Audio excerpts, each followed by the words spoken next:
Clesa continúa avanzando na súa consolidación como a primeira empresa de España na fabricación de iogures. A compañía pasou de estar ao borde da extinción a mirar agora cara ao futuro con gran ambición, logo da súa incorporación á cooperativa láctea Clun no 2012. Nos vindeiros anos, a planta de Caldas aspira a multiplicar por 20 a súa produción, logo de ver incrementado xa o seu cadro de persoal.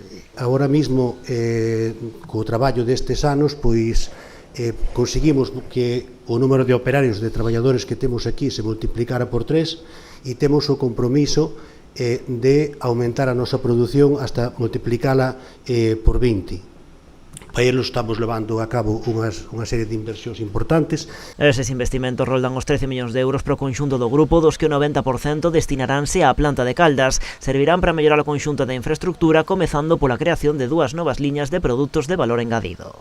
Sempre se fala que o valor añadido no leite está nos produtos, non no leite envasado, no leite líquido, sino que está nos produtos de valor.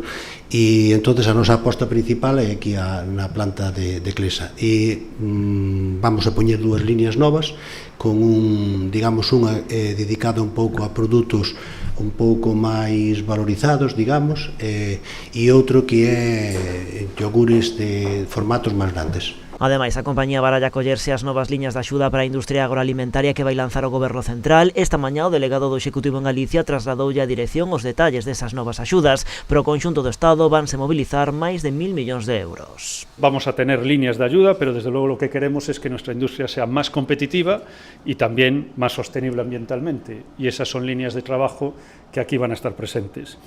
También trabajar en la trazabilidad, en la seguridad alimentaria, que vemos que está, como no puede ser de otra forma, pues presente aquí en Clesa. Hay que dar, desde luego, un salto cualitativo en la trazabilidad de los productos y para ello también el plan estratégico va a financiar esa línea. Outro dos obxectivos que persegue esta liña de axudas é garantir o relevo xeracional no sector, así como a plena inclusión da muller no sector agrario. O plan estratégico do Goberno Central inclúe unha primeira liña de 400 millóns de euros para a mellora dos procesos de produción, seguida de outros 400 millóns de euros para a adaptación digital do sector, xunto con outros 150 millóns para o fomento do I+D+I.